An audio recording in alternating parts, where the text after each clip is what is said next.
இப்போ இருக்க காலகட்டத்தில் அதிகமான முஸ்லீம்கள் வந்து ஷேர் மார்க்கெட்டில் வந்து இன்வெஸ்ட் பண்ணுறாங்க. அது மட்டும் இல்லாமல் இந்த நகை கடையில் வந்து மாத தவணை என்ற பெயரில் வந்து சீட்டு பணம் போட்டு நகைகள் வாங்குறாங்க. இது வந்து ஹராம் என்பதை வந்து சரியான முறையில் விளக்கும். அஸ்ஸலாமு அலைக்கும். ஷேர் மார்க்கெட் கூடுமா அப்படின்னு சொல்லி என்ன கேட்குறாங்க. அது மாதிரி நகை கடையில் வந்து தவணை சீட்டு போட்டு ஒரு ரேட்டை மாதம் கொடுத்து தங்க நகை வாங்குறாங்க, எது கூடுமான்னு கேட்குறாங்க. பொதுவாக வந்து தங்கம் வெள்ளி இந்த உலோகங்கள் இருக்குது பாருங்க, இதுக்கு வந்து நபிகள் நான் சொல்கிறாங்க, அது தஹபு பி தஹபி மசலம் பி மசலின் எதம்பி எதின். தங்கத்துக்கு தங்கத்தை மாற்றும் போது சரிக்கு சமமாக உடனுக்குடன் என்ன செஞ்சுக்கணும், மாற்றிக்கணும். இப்போ நீங்கள் வந்து தங்கத்தை கொடுத்து அரிசி வாங்குறீங்க, அதுக்கு உடனுக்குடன் அவசியம் கிடையாது. நீங்கள் வந்து இப்போ ஒரு ஆள்கிட்ட போய் 10 மூடை அரிசி வேணுங்க, எவ்வளோப்பா 2 கிராம் தங்கம் தரணும் 10 மூடை அரிசிக்கு, எப்போ தருவீங்க, ஒரு வாரம் கழிச்சு தர்றேன், இப்போ நீங்கள் அரிசியை கொடுங்க. இப்படி கடனா 2 கிராம் தங்கத்தை விலை பேசி அரிசியை வாங்கிட்டு கடனுக்கு வாங்குறீங்க, ஒரு 10 நாள் கழிச்சு 2 கிராம் தங்கத்தை கொடுக்குறீங்க, இது தப்பு கிடையாது.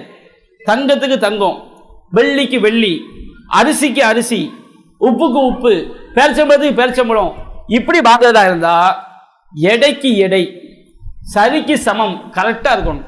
இப்போ 2 கிராம் தங்கத்தை கொடுக்க வச்சுக்கிடுங்க, 2 கிராம் தங்க மோதிரத்தை கொடுத்துட்டு 2 கிராம் கம்மல் வாங்குறேன், அப்போ 2 கிராம் மோதிரம் 2 கிராம் எடைக்கு எடை என்ன செய்யணும், சரியாக இருக்கும். நீ இன்னைக்கு 2 கிராம் தங்க மோதிரம் தந்துரு, நான் நாளைக்கு 2 கிராம் கம்மல் தர்றேன், இப்படி செய்யக்கூடாது. அப்படி செஞ்சால் அது வட்டி ஆயிடும். எல்லாம் ஒரே இனமாக இருந்தால். ஏன் இன்னைக்கு 2 கிராம் தங்கத்தை எடுத்துக்கிடும், ஒரு 10,000 ரூபா வச்சுக்கணும் விளங்குறதுக்கு, 2 கிராம் 10,000 ரூபா.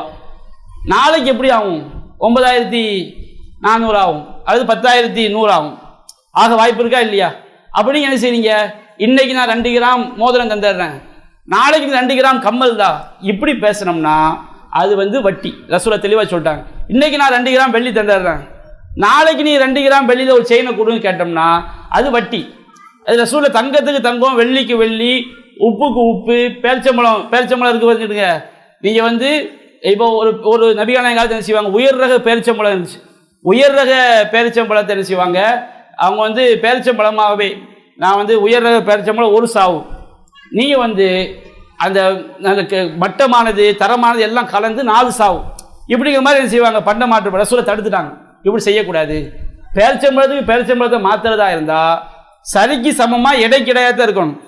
நீங்கள் வந்து உயர் ரக பேரிச்சம்பழம் ஒரு சாவு, மற்ற ரகமான பேரிச்சம்பழம் 4 சாவு, இப்படி செஞ்சால் யாராவது ஒரு ஆள் கண்டிப்பாக பாதிக்கப்படுவாங்க. நீங்கள் அதை எப்படி செய்யணும்னா, உயர் ரக பேரிச்சம்பழம் ஒரு ரேட்டை போட்டு என்ன செஞ்சுக்கிடுங்க, விற்றுக்கிடுங்க. மற்ற ரகமான பேரிச்சம்பழம் இருக்கா இல்லைங்களா, அதுக்கு ஒரு ரேட்டை வச்சு என்ன செஞ்சுக்கிடுங்க, வாங்கிக்கிடுங்க. இனத்துக்கு இனம் மாற்றுறதா இருந்தால் என்ன செய்யணும், சரிக்கு சமமாக உடனே கூட என்ன செய்யணும், அதை செய்யணும் அப்படின்னு நபிகள் என்ன செஞ்சு சொல்லியிருக்கிறாங்க. இப்போ ரூபாங்கிறது ரூபா இருக்குன்னு வச்சுக்கிடுங்க. இப்போ நீங்கள் வந்து நகை கடை என்ன செய்றீங்க, ஒரு என்ன நடக்குது, இப்போ 1 கிராம் இருக்கும், 1 கிராம் வந்து ரசூலா அன்னைக்கு ரேட்டுக்கு அந்த வெயிட்டுக்கு தான் வாங்கணுங்காங்க. சில முறை எப்படி நடக்கும்னா, நான் வந்து மாதம் என்ன செய்வேன், இன்னைக்கு ரேட் தங்கம் இன்னைக்கு ரேட் எவ்வளவு, 1 கிராம் 5,000 ரூபா, நான் வந்து மாதம் எனக்கு நீங்கள் 1 கிராம் தந்துடுங்க, மாதம் 1000 கேட்டு 5 மாதம் தர செஞ்சிடுறேன், 5000 தந்துடுறேன்பாங்க. இது இப்படி செய்யக்கூடாது. இது என்னது, வட்டி. ஏன்னா ரூபாங்கிறது தங்கத்தை அடிப்படையாக வச்சது தான். அப்போ இந்த மாதிரி தங்கத்தை நம்ம பேசும்போது அந்த தங்கத்துக்கு 5000 ரூபா கெட்டலாம், கெட்டி 5000 ரூபா கெட்டி முடிக்கிற அன்னைக்கு தங்கம் என்ன ரேட் இருக்குதோ அந்த ரேட்டுக்கு நீங்கள் என்ன செஞ்சுக்கலாம், வாங்கிக்கலாம். ஆனால் இவங்க என்ன செய்வாங்க, பின்னாடி வாங்கக்கூடிய தங்கத்துக்கு முன்கூட்டியே என்ன செய்யறது, பணத்தை கட்டுறது. அந்த உடனுக்குடன் நாளுக்கு நாள் இல்லாமல் கடன் வாங்கலாம். எப்படி வாங்கலாம், இன்னைக்கு நீங்கள் 1 கிராம் தங்கம் வாங்குறீங்க, இந்த 1 கிராம் தங்கத்துக்கு இன்னைக்கு எவ்வளோ வாங்க, 5000 ரூபா, இது கடனாக இருக்கட்டும், என்ன செஞ்சிடறேன் தந்துடுறேன். 4 நாள் கழித்து வாங்கக்கூடிய தங்கத்துக்கு இன்றைக்கி என்ன செய்யக்கூடாது, ரேட் என்ன செய்யக்கூடாது, ஃபிக்ஸ் பண்ணக்கூடாது. நீங்கள் 1 வருஷம் கழிச்சு எனக்கு 10 கிராம் தங்கம் வேணும், அப்போ நீங்கள் என்ன செய்யுங்க, இன்றைக்கி ரேட் ஃபிக்ஸ் பண்ணி கட்டுறீங்கன்னு வச்சுக்கிடுங்க, அது வந்து என்ன செஞ்சிடும், வட்டியில் போய் சேர்ந்துடும். இந்த மாதிரி சில வட்டி அம்சங்கள் உள்ள வரும் என்று சொன்னால் அந்த மாதிரி தவணை வியாபாரமாக இருந்தால் அது வந்து தவிர்க்கக்கூடியது. சில கடை என்ன செய்வாங்க, இப்போ இந்த மாதம் 1000 ரூபா கட்டுறேன், கட்டக்கூடிய அன்னைக்கு அந்த தங்கத்துக்கு 1000 ரூபாய்க்கு எவ்வளோ தங்கமோ அதை குறிச்சிக்கிடுவாங்க. கட்டக்கூடிய அன்னைக்கு, இன்னைக்கு 30ஆம் தேதி கட்டுறீங்க, இன்னைக்கு 1000 ரூபாய்க்கு எத்தனை கிராம் தங்கம், ஒரு 1/4 கிராம், அதை குறிச்சிக்கிடுவாங்க.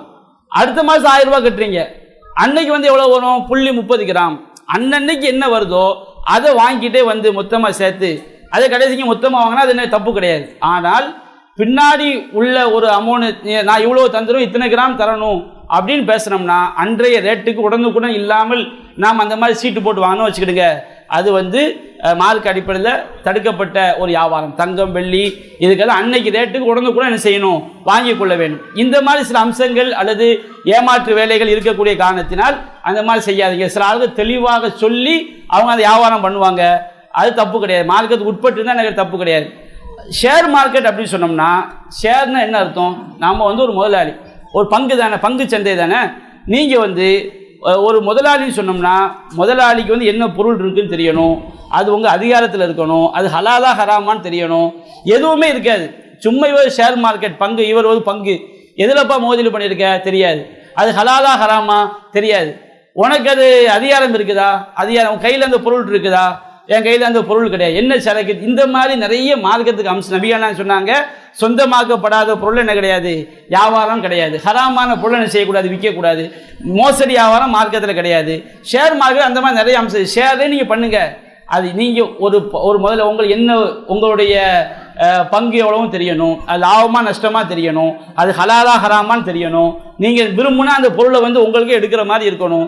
இப்படி மார்க்கம் சொல்லக்கூடிய பல அம்சங்கள் எதில் மீறப்படுது, ஷேர் மார்க்கெட்டில் என்ன செய்யப்படுது, மீறப்படுது. அதனால அது நம்ம என்ன செய்கிறோம், ஷேர் மார்க்கெட் கூடாது. ஆன்லைன் நீங்கள் வியாபாரம் பண்ணுங்க, தப்பு கிடையாது. மார்க்கெட்டுக்கு உட்பட்டு இன்ன பொருள் தான், இன்ன தரம் தான், இப்படி இது எனக்கு என் கையில் இருக்குது, நீங்கள் பணம் கட்டினா உங்களுக்கு என்ன செய்ய அனுப்பி வைப்போம். அந்த வியாபாரத்தை நிபந்தனைகள் மீறாமல் ஆன்லைன் வியாபாரம் ஹராம் கிடையாது. ஷேர் மார்க்கெட் என்பதில் மார்க்கம் ஒரு உரிமையாளர் எப்படி வியாபாரம் பண்ணணும்னு சொல்லுதோ அந்த பல அம்சங்கள் மீறப்படுகின்ற காரணத்தினால் அது கூடாது நம்ம என்ன செய்கிறோம், சொல்கிறோம், அந்த மார்க்கத்துடைய ஆதாரங்கள் அடிப்படையில். அதனால் அதில் என்ன செய்யுங்க, பொத்தாம் பொதுவாக சொல்லிட்டு போக முடியாது.